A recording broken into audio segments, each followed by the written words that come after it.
गुरु कृष्ण कन्हैया कन्हैया लाल की जय। एकादशी मैया की जय। चैत्र शुक्ल पक्ष की कामदा एकादशी व्रत कथा। महाराज युधिष्ठिर ने कहा, भगवान आपको कोटि से धन्यवाद है जो आपने हमें ऐसी सर्वोत्तम व्रत की कथा सुनाई, मगर इससे हमारी जिज्ञासा बढ़ती ही जाती है और बार बार यही इच्छा होती है कि और भी आगे की सुंदर कथाओं को सुने। हे महाप्रभु, चैत्र शुक्ल एकादशी का क्या नाम है और क्या महात्म है, कृपा करके कहिए। पांडुनंदन के इस प्रकार धर्मयुक्त विनीत विचारों को सुनकर भगवान कृष्ण ने कहा, हे राजन, यह प्रश्न महाराज दिलीप ने अपने गुरु महर्षि वशिष्ठ से किया था। उन्होंने जो कथा उन्हें सुनाई थी वही हम तुम्हारे सम्मुख प्रकाश करते हैं। राजन, चैत्र शुक्ल एकादशी का नाम कामदा एकादशी है। इसका व्रत करने वाला महान पापों से छूट जाता है। यह एकादशी अत्यंत पुण्य को देने वाली, पापों को नष्ट करने वाली और संतान को देने वाली है। सुनो, तुम्हें एक प्राचीन आख्यान सुनाते हैं।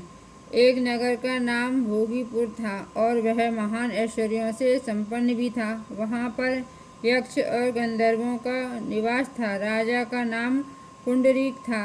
राजसभा में नित्य ही गान वाग हुआ करता था। उसी राज्य में ललित नाम का एक गंधर्व अत्यंत ही सुंदर और ऐश्वर्यशाली था। उसकी स्त्री का नाम ललिता था। वे दोनों प्रेम पूर्वक अपना जीवन व्यतीत करते थे। एक दिन ललित राज दरबार में गा रहा था, मगर किसी कारणवश ललिता नहीं थी। अस्तु उसका ध्यान गाना गाने में चूक गया। चुगलखोरों की बन आई। उन्होंने राजा से एक के चाल लगाकर उसे क्रोधित कर दिया।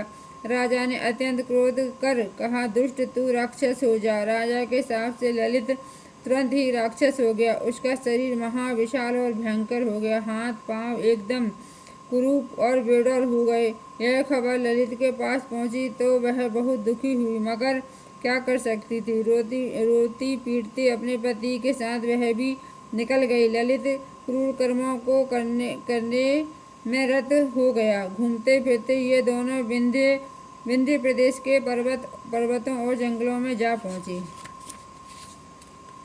जहाँ पर महर्षि श्रृंगी का आश्रम था। ललिता दौड़ती हुई महर्षि के आश्रम में जा महर्षि के चरणों में मस्तक रख रोने लगी। श्रृंगी ऋषि ने कहा, हे देवी, तुम कौन हो? यहाँ किसके साथ आई हो और क्या चाहती हो? महर्षि के ऐसे वचन सुनकर ललिता ने कहा, हे प्रभु, मेरा नाम ललिता है। मैं वीर धनवा नामक गंधर्व की पुत्री हूँ। मेरा पति श्राप के कारण राक्षस हो गया है। उसी के कल्याण के लिए मैं आपकी शरण में आई हूँ। कृपा करके शाप से मुक्त होने का कोई उपाय बतलाइए। ललिता के ऐसे वचन सुनकर महर्षि ने कहा, हे देवी, अभी चैत्र का महीना है। तुम चैत्र के शुक्ल पक्ष की कामदा एकादशी का व्रत मेरी बताई रीति अनुसार करो और उसका फल अपने पति को अर्पण करो। तुम्हारा पति अवश्य श्राप से मुक्त हो जाएगा। ललिता ने महर्षि की बताई हुई रीति के अनुसार चैत्र शुक्ल कामदा एकादशी का व्रत विधिवत वहीं आश्रम में किया और द्वादशी के दिन उसका पुण्य फल अपने स्वामी को अर्पित कर दिया। भगवान से उसके शाप मोचन की प्रार्थना की। तत्काल ललिता का शाप नष्ट हो गया और पुनः वह अपने प्रथम स्वरूप में हो गया। ललित का श्राप नष्ट हो गया और वह पुनः अपने प्रथम स्वरूप में हो गया। तब दिव्य विमान पर सवार हो दोनों प्रसन्नता पूर्वक अपने नगर को गए।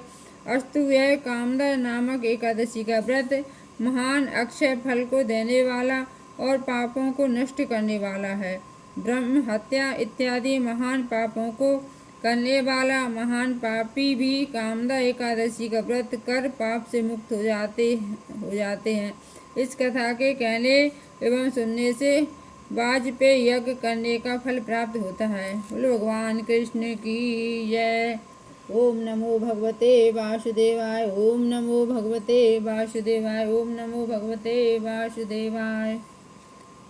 बोलो राधा रानी की जय, कृष्ण कन्हैया कन्हैया लाल की जय, राधा वल्लभ लाल की जय, लक्ष्मी नारायण की जय, कामदा एकादशी मैया की जय। जय जय श्री राधे, जय जय।